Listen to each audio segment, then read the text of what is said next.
14 ఏళ్లు పోరాడి కానే కాదు రానే రాదన్న రాష్ట్రాన్ని సాధించినటువంటి పార్టీ మా బీఆర్ఎస్ పార్టీ. అందువల్ల దీన్ని తప్పకుండా మేము ఎదుర్కొంటాం, రాజకీయంగా ఎదుర్కొంటాం, న్యాయపరంగా కూడా ఎదుర్కొంటాం. మాకు న్యాయ వ్యవస్థ మీద సంపూర్ణమైన విశ్వాసం ఉంది. దీనిపైన న్యాయవాదులతో సంప్రదించి సుప్రీంకోర్టులో వెంటనే ఈ యొక్క అక్రమ అరెస్ట్ మీద మేము పిటిషన్ వేసి మరి లీగల్గా కూడా మేము ఫైట్ చేయడం జరుగుతుంది. అంటే ముఖ్యంగా మీరు ఇవాళ గమనిస్తే ఈరోజు సుప్రీంకోర్టులో కేసు వచ్చింది. ఈరోజు సుప్రీంకోర్టులో కేసు వస్తే దాన్ని సుప్రీంకోర్టులో 19వ తేదీ అంటే జస్ట్ ఆఫ్టర్ 3 days పోస్ట్ అయ్యి ఉంది. ఇప్పటికే సుప్రీంకోర్టులో ఈడీఏ స్వయంగా చెప్పింది, we will not take any coercive steps అని సుప్రీంకోర్టులో స్వయంగా ఈడీఏ చెప్పింది. ఒకవైపు దేశ అత్యున్నత న్యాయస్థానములో మరి చెప్పినటువంటి మాటకు విరుద్ధంగా అది ఒక మహిళను శుక్రవారం రోజు అది సాయంత్రం 6:30 తర్వాత అరెస్ట్ చేయడం అంటే ఇది ఖచ్చితంగా రాజకీయ కుట్ర.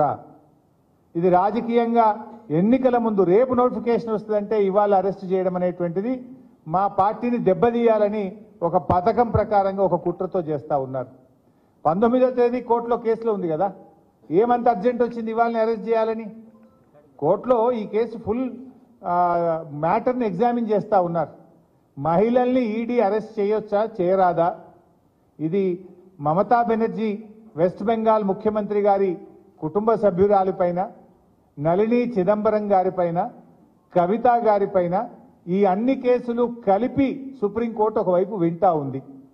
సుప్రీంకోర్టులో దీని మీద ఒకవైపు విచారణ జరుగుతూ ఉంటే, సుప్రీంకోర్టు దేశ అత్యున్నత న్యాయస్థానం దీన్ని విచారిస్తూ ఉంటే 3 రోజుల తర్వాతనే 19వ తేదీ సుప్రీంకోర్టులో మ్యాటర్ పెండింగ్లో ఉంటే ఇవాళ ఈ రోజు ఇంత అర్జెంటుగా అరెస్ట్ చేయడం అనేటువంటిది రేపు ఎలక్షన్ నోటిఫికేషన్ వస్తుంది కనుక పార్లమెంట్ ఎన్నికల్లో మమ్మల్ని దెబ్బతీయాలని ఇలా ఒక కుట్రతో చేసినటువంటిది అనేది ఇలా స్పష్టంగా రాష్ట్ర ప్రజలందరికీ కూడా అర్థమవుతా ఉంది. అంటే ఇలా ఒక ఎమర్జెన్సీని మించిన పరిస్థితి, ఒక దౌర్జన్యపూర్వకంగా ఇవాళ కవిత గారి అరెస్ట్ జరిగింది. ఇది గతంలో కూడా జరిగింది, మీరు అందరు చూస్తున్నారు. మా మంత్రులు గంగుల కమలాకర్ కానీ ఇతర మంత్రులు, మా పార్లమెంట్ సభ్యులు, మా శాసనసభ్యుల మీద కూడా ఇలాంటి ప్రయత్నాలు జరిగినాయి. అటు ఈడీ కేసులు, ఇటు రాష్ట్ర ప్రభుత్వ అక్రమ కేసులు, ఇలా అనేక రకాల మా పార్టీ నాయకుల మీద కూడా కుట్ర జరిగింది. ఒకవైపు మా ఎమ్మెల్యేలను కొనుగోలు చేసే ప్రయత్నం కూడా ఇదే బీజేపీ నాయకులు చేసిన విషయం కూడా మనందరికీ తెలుసు. అంటే ఇది ఒక రకంగా రాజకీయంగా మా మీద కక్ష సాధింపు చర్యలకు పాల్పడతా ఉన్నారు. ఎందుకంటే ఇదంతా కూడా ఒక కక్షతో చేస్తున్నటువంటిదే తప్ప ఇంకోటేం కాదు. ఈ అప్రజాస్వామిక చర్యలకు నిరసనగా ఈరోజు కవిత గారి అరెస్టుకు నిరసనగా రాష్ట్ర వ్యాప్తంగా కూడా రేపు అన్ని నియోజకవర్గ కేంద్రాల్లో పెద్ద ఎత్తున నిరసన కార్యక్రమాలు చేయాలని చెప్పి పార్టీ పిలుపునిస్తూ ఉంది.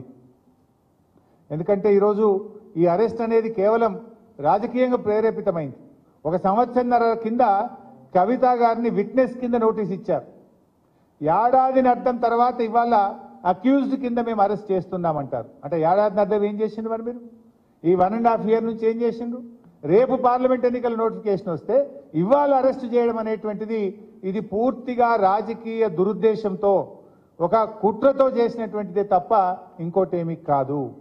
ఇవాళ కాంగ్రెస్ బీజేపీల కుమ్మక్కు ఒక దుర్మార్గపు అయినటువంటి చర్య. దీన్ని తప్పకుండా బీఆర్ఎస్ పార్టీ ప్రజాక్షేత్రంలో ఎదుర్కొంటుంది. ఇవాళ రాష్ట్ర ప్రజలందరూ కూడా గమనిస్తూ ఉన్నారు.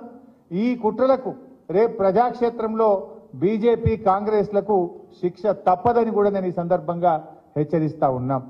ఎందుకంటే ఇవాళ ఇంత అత్యున్నత న్యాయస్థానం ముందు కేసు పెండింగ్లో ఉండగా ఉదయమేమో సర్చ్ అన్నారు, సాయంత్రం ఏమో అరెస్ట్ అంటారు. అంటే ఇవన్నీ కూడా ఏంటంటే ముందే ప్లాన్ చేసుకొని వచ్చిండ్రు. వాళ్ళు ఫ్లైట్ టికెట్లు కూడా బుక్ చేసినారు. ముందేమో సర్చ్ అంటారు, తర్వాత అరెస్ట్ అంటారు. అంటే ఇదంతా ఒక ప్లాన్డ్గా మధ్యాహ్నం తర్వాత వచ్చి కోర్టుకు కూడా పోకుండా, కోర్టుకు కూడా అవకాశం లేకుండా మధ్యాహ్నం 2 తర్వాత వచ్చి సాయంత్రం 6 తర్వాత కోర్టు టైం అయిపోయాక అరెస్ట్ అంటారు. అందులో రేపు శనివారం, ఎల్లుండి ఆదివారం. ఇదంతా ఒక రాజకీయ దురుద్దేశంతో రేపు ఎలక్షన్ నోటిఫికేషన్ వస్తే ఇవాళ మా పార్టీ క్యాడర్ను, మా నాయకుడిని డిమోరలైజ్ చేసే ఉద్దేశంతో ఒక పథకం ప్రకారంగా చేస్తూ ఉన్నారు. బట్ ఎవరు ఎన్ని చేసినా పోరాటాలు మాకు కొత్త కాదు. ఈ అక్రమ కేసులు, నిర్బంధాలు మాకు కొత్త కాదు. మా పార్టీ పుట్టిందే ఉద్యమాల్లో, తప్పకుండా ఉద్యమిస్తాం, ప్రజాక్షేత్రంలో ఉద్యమిస్తాం, ఈ అక్రమ అరెస్టులకు నిరసనగా ఉద్యమిస్తాం. అదేవిధంగా న్యాయపరంగా కూడా తప్పకుండా పోరాడతాం. న్యాయ వ్యవస్థ మీద మాకు సంపూర్ణమైన విశ్వాసం కూడా ఉంది. రేపు అన్ని నియోజకవర్గ కేంద్రాల్లో కూడా ఎక్కడికక్కడ బీఆర్ఎస్ శ్రేణులు ఈ అక్రమ అరెస్టుకు నిరసనగా పెద్ద ఎత్తున కార్యక్రమాలు చేయాలని చెప్పి కూడా ఈరోజు పార్టీ పిలుపునిస్తా ఉంది.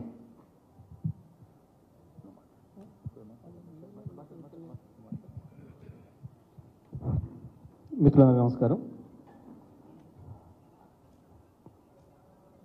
కవిత గారి అరెస్ట్ను మేము తప్పకుండా రాజకీయ కుట్ర కోణంలోనే చూస్తూ ఉన్నాం. సంవత్సరంన్నర క్రితమే ఎన్నిసార్లు నోటీసులు ఇచ్చినా తను విధిగా హాజరైంది, విచారణ సంస్థలకి పూర్తిగా సహకరించింది, కావలసిన మెటీరియల్ అంతా కూడా ఇచ్చింది. ఏదో సిమ్ కార్డులు ఇవన్నీ మనం మాట్లాడితే కూడా వాళ్ళు అడిగిన సిమ్ కార్డులన్నీ కూడా సబ్మిట్ చేసింది.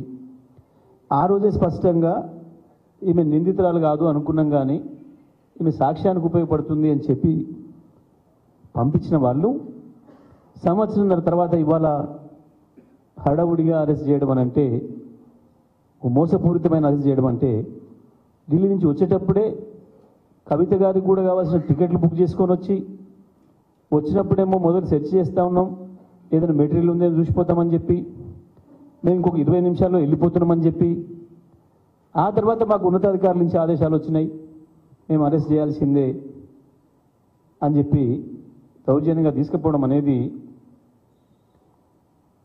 ఇంత మించిన దుర్మార్గ చర్య లేదు. బీజేపీ కేంద్ర ప్రభుత్వ రాజ్యాంగ సంస్థలన్నింటినీ కూడా తనకు అనుకూలంగా పనిచేయించుకుంటుందని, తన జేబు సంస్థలుగా పనిచేయించుకుంటుందని చెప్పడానికి ఇంత మించిన ఆధారాలు ఎక్కడ లేదు. స్పష్టంగా పిఎంఎల్ఏ యాక్ట్ తెచ్చేటప్పుడు దీని నుంచి మహిళలకు మినహాయింపు ఉండాలి అని చెప్పి దాంట్లో చట్టంలో రూపొందించాలని చెప్పి ఆనాడు చర్చ వచ్చింది. దానికి సంబంధించే ఇవాళ కేసు నడుస్తుంది సుప్రీంకోర్టులో, ఈరోజు వచ్చింది. గతంలో కూడా పర్టికులర్గా కవిత గారి అరెస్టు సంబంధించి మేము ఆ రోజు కోర్టులో కేసు ఇస్తే స్పష్టంగా ఈడీ ఒప్పుకుంది, మేము ఎటువంటి తీవ్రమైన చర్యలు తీసుకోవడం లేదు, విచారణ కొరకు అడిగినాం, అరెస్ట్ అనేది జరగదు అని చెప్పి ఓవరాల్గా ఈడీ ఒప్పుకుంది బెంచ్ ముందట. ఒప్పుకుంటేనే ఆ రోజు ఆ జడ్జి గారు అరెస్ట్ చేయమని వాళ్ళే చెప్తారు కదా, ఇక మీకు ఎందుకు ఈ పిటిషన్తో ఏముంది అని చెప్పారు. ఇవాళ దాన్ని కూడా తుంగలో తొక్కి, వాళ్ళన్న మాటనే వాళ్ళు తుంగలో తొక్కి ఇవాళ మళ్ళీ వచ్చి అక్రమంగా అరెస్ట్ చేసి తీసుకుపోవడం అనేది బీజేపీ ఈ దేశంలో రాజకీయ ప్రత్యర్థుల్ని లొంగ తీసుకోవడం కొరకు, రాజకీయ ప్రత్యర్థుల్ని దెబ్బతీయడం కొరకు, ఎన్నికల్లో లబ్ధి పొందడం కొరకు మాత్రమే ఇటువంటి అన్ని కూడా చేస్తూ ఉందన్న విషయం మనకు స్పష్టంగా కనబడుతుంది. ఈ 10 ఏళ్లలో వివిధ రాష్ట్రాలలో కూడా వివిధ ప్రతిపక్ష పార్టీలపైన ఏ రకంగా ఇటువంటి అన్ని ఉపయోగిస్తుందో, ప్రతిపక్ష పార్టీల వాళ్ళకు నోటీసులు ఇవ్వడం, వాళ్ళు బీజేపీలో చేరగానే ఆ కేసుల్ని క్లోజ్ చేయడం అనేది ఇప్పటికి 100లు మనం చూసినాం. అదే పద్ధతిలో బీఆర్ఎస్ని లొంగ తీసుకోవాలి, కేసీఆర్ గారిని లొంగ తీసుకోవాలన్న ప్రయత్నాలు చేసిండ్రు. కానీ ఈ దేశంలో కేసీఆర్ గారు ఒక్కరు నిలబడిండు ఎదురు. ఇప్పుడు ఇంకా మిగతా వాళ్ళు కూడా ఎదురు నిలబడ్డ వాళ్ళపైన ఎట్లయితే చేస్తున్నారో దుర్మార్గాలు, దౌర్జన్యాలు, అదే పద్ధతుల్లో ఇవాళ మా పైన కూడా చేసినారు తప్ప కవిత గారు తప్పకుండా నిర్దోషిగా తిరిగి బయటకు వస్తారు, అందులో సందేహం ఏం లేదు. సాక్ష్యాలు లేవు అని చెప్పి, ఎటువంటి సాక్ష్యాలు లేవు వీరిపైన, వీరికి వ్యతిరేకంగా ఈమె సాక్ష్యంగా ఉపయోగపడుతుందని చెప్పిన వాళ్ళు ఇవాళ ఈమెనే అక్యూజ్డ్ అని చెప్పి తీసుకుపోవడం అంటే 100% ఇది రాజకీయంగా వాడుకోవడం కొరకు, రాజకీయంగా మమ్మల్ని ఇబ్బంది పెట్టడం కొరకు, వాళ్ళు ప్రయోజనం పొందడం కొరకు చేసిన దుర్మార్గమైన చర్య తప్ప ఇంకోటి కాదు. అందుకే ఇవాళ బీఆర్ఎస్ పార్టీగా పెద్దల హరీష్ రావు గారు ఏదైతే పిలిపించిందో రేపు పెద్ద ఎత్తున అన్ని నియోజకవర్గాల్లో నిరసన కార్యక్రమాలు తెలియజేయాలని చెప్పి బీజేపీ కేంద్ర ప్రభుత్వాన్ని అడ్డం పెట్టుకొని, కేంద్ర ప్రభుత్వ సంస్థలను ఏదైతే ఉపయోగించుకొని ఎన్నికల్లో లాభ పొందడానికి ప్రయత్నం చేస్తుందో, చట్టవిరుద్ధంగా ప్రవర్తిస్తుందో దానికి నిరసనగా రేపు కార్యక్రమాలు చేపట్టాలని చెప్పి కూడా విజ్ఞప్తి చేయడం జరుగుతూ ఉంది. Thank you brother.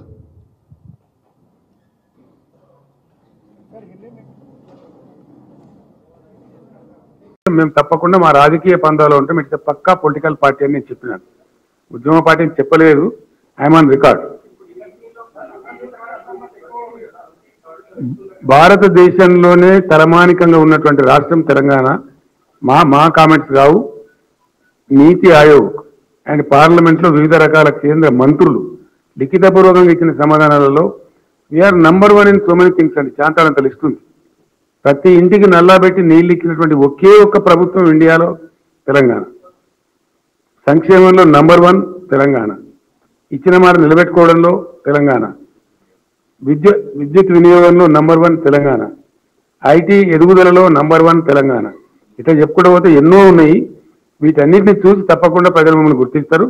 హైదరాబాద్ ఏ విధంగా అయితే ఇన్ఫ్రాస్ట్రక్చర్ డెవలప్ చేసుకుని ముందుకు పోతా ఉందో I have no out of doubt ఖచ్చితంగా మజిలీస్ మేము కలిసి ఈ 3 పాత రంగారెడ్డి జిల్లా హైదరాబాద్లో 29కి 29 సీట్లు మేమే గెలవబోతా ఉన్నాం. I have no doubt.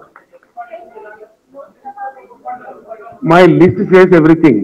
I have released the list, then there is no discussion.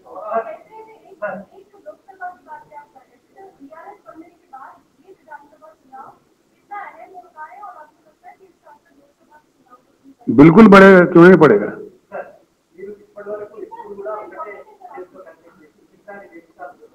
अरे पार्टी चाहे से बदान पे विषय उन्ना कर देंगे.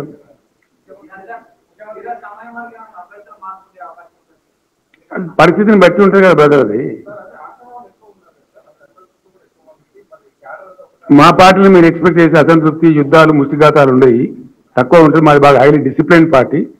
ఒక్కసారి మేము 115 సీట్లు ప్రకటిస్తున్నామంటే అర్థం చేసుకోవాలి మాది ఎంత డిసిప్లిన్ పార్టీ, మా దాంట్లో ఎంత గడబడి తక్కువ ఉన్నదని మీకు అర్థమవుతుంది. ఎక్కడో 1-2 చోట్ల ఉంటే కొన్ని భూతార్థాలు పెట్టి చూపించేటువంటి ఛానల్ ఉన్నాయి ఇక్కడ, తెలుసు మాకు. అవి మేము కేర్ కూడా ఏం పట్టించుకోము. పొద్దున్న లేస్తే కావాల్సుకునే విషయం చెప్పేవాడు ఉంటే అది వానికే రివర్స్ పడుతుంది తప్ప మాకేం తేడా. ఏదండి చూద్దాం కదా, ఎవరు ఎక్కువ ఇస్తారో తెలుస్తుంది కదా. మాకు మెయిన్ డ్రైవర్ని ఎవరిని కూడా మేము అనుకోవడం లేదు. వాస్తవంగా చెప్పానంటే 95 to 105 మధ్య మేమే గెలుస్తాం అనుకున్న డ్రైవర్ ఏం తెచ్చిందండి.